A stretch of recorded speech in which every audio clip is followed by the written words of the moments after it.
पहला क्वेश्चन है कि सल्फाइड अयस्कों का सांद्रण प्रायः निम्नलिखित में किस विधि द्वारा किया जाता है। पहला ऑप्शन है फेन उत्पादन विधि, दूसरा है कार्बन के द्वारा अवकरण, तीसरा है गुरुत्व, चौथा है जारण। तो दोस्तों सल्फाइड अयस्कों का सांद्रण फेन उत्पादन विधि के द्वारा की जाती है, तो आपका ऑप्शन नंबर ए सही हो जाएगा। अब देखते हैं दूसरा क्वेश्चन। दूसरा क्वेश्चन है कि क्षय रोग को ठीक करने के लिए निम्नलिखित में कौन सा एंटीबायोटिक का प्रयोग होता है।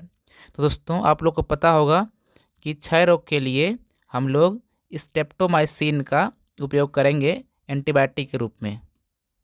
अगला क्वेश्चन है कि अर्धचालक के रूप में उपयोग के लिए जर्मेनियम का शोधन किस विधि द्वारा की जाती है। प्रक्षेत्र शोधन, क्यूपेलीकरण, वाष्प अवस्था विधि, निस्तापन। तो दोस्तों ये होता है प्रक्षेत्र शोधन। अगला क्वेश्चन है कि निम्नलिखित में कौन सल्फाइड अयस्क है। मैलेकाइट, गैलेना, कैलेमाइन या कार्नालाइट। तो दोस्तों जो गैलेना है ये वाला सल्फाइड अयस्क है। अगला क्वेश्चन है कि डीएनए आरएनए में एडेनिन एवं थाइमिन के बीच हाइड्रोजन बंधन की संख्या होती है। दोस्तों डीएनए की संरचना में एडेनिन थाइमिन के बीच में हाइड्रोजन बंधन की संख्या 2 होती है। अगला क्वेश्चन है कि वैद्युत स्विचों का निर्माण होता है ग्लिप्टल से, यूरिया फॉर्मेल्डिहाइड रेजिन से, पॉलीस्टाइरीन से या बैकलाइट से। तो दोस्तों सही आंसर हो जाएगा बैकलाइट से, यानी कि ऑप्शन नंबर आपका डी सही हो जाएगा। अगला क्वेश्चन है कि कच्चा लोहा में कौन सा तत्व अत्यधिक मात्रा में अशुद्धि के रूप में उपस्थित रहता है। तो दोस्तों कच्चा लोहा में जो कार्बन होता है ये सबसे अधिक मात्रा में अशुद्धि के रूप में उपस्थित रहता है। अगला क्वेश्चन है कि गुरुत्व पृथक्करण विधि से सांद्रित किया जाता है कैलेमाइन को, हेमेटाइट को, कैल्थोपाइराइट को या बॉक्साइट को। तो इसका सही आंसर हो जाएगा हेमेटाइट को। अगला क्वेश्चन है कि निम्न में से किस अयस्क का सांद्रण रासायनिक लीचिंग विधि से किया जाता है। Galena, copper pyrite, cinnabar, Argentine. तो इसका सही आंसर हो जाएगा अर्जेंटाइट। अगला क्वेश्चन है कि फेन प्लवन विधि से किस अयस्क का सांद्रण किया जाता है। तो सिनेबार किया जाता है। अगला क्वेश्चन है कि मालाकाइट अयस्क का सूत्र है Fe3O4, Mn3O4, NiAs या CuOH का होल ट्वाइस CuCO3।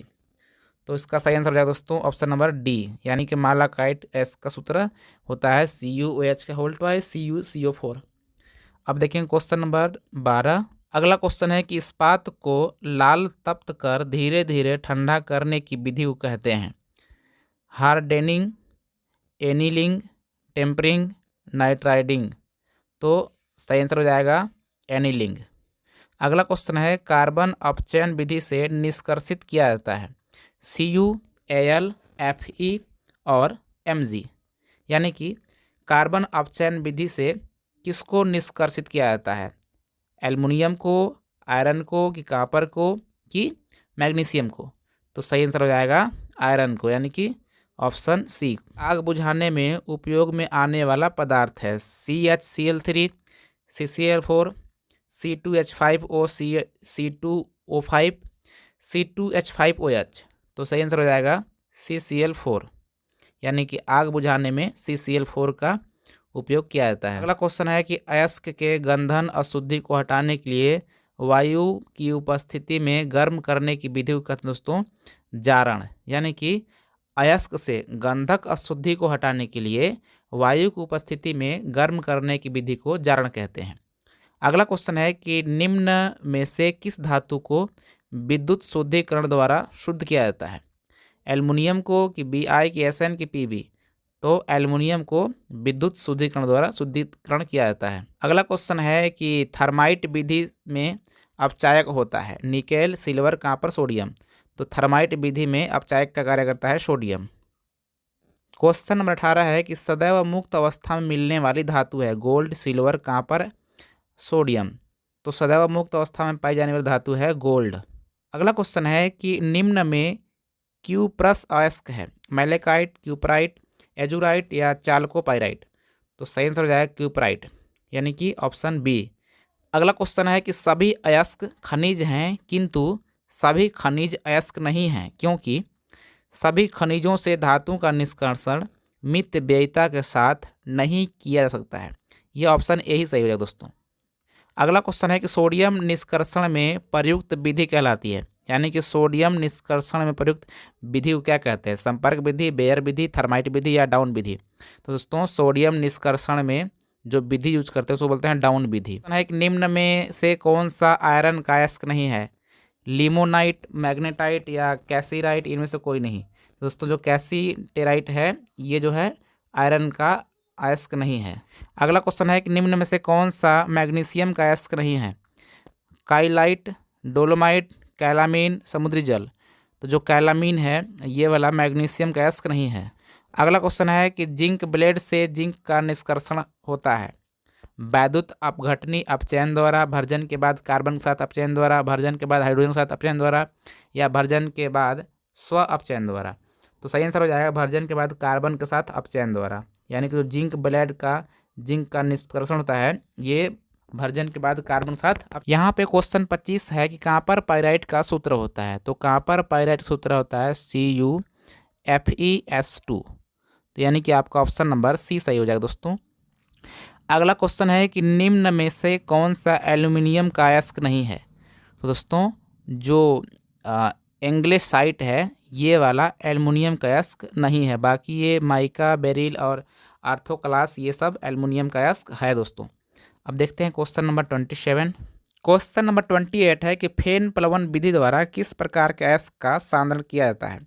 तो इससे पहले क्वेश्चन आया था कि जो सल्फाइड अयस्क होता है उसका हम लोग सांद्रण फेन प्लवन विधि द्वारा करते हैं। तो यानी कि आपका ऑप्शन नंबर बी सही हो जाएगा, सल्फाइड अयस्क। अब देखें क्वेश्चन नंबर हम लोग 29 को। यहाँ 29 क्वेश्चन है कि मैग्नेटाइट से किस धातु का निष्कर्षण किया जाता है? तो आप लोगों को पता है दोस्तों कि मैग्नेटाइट से आयरन का निष्कर्षण किया जाता है क्योंकि आयरन का जो अयस्क है मैग्नेटाइट है दोस्तों। अगला क्वेश्चन है कि गैलेना किस धातु का अयस्क है?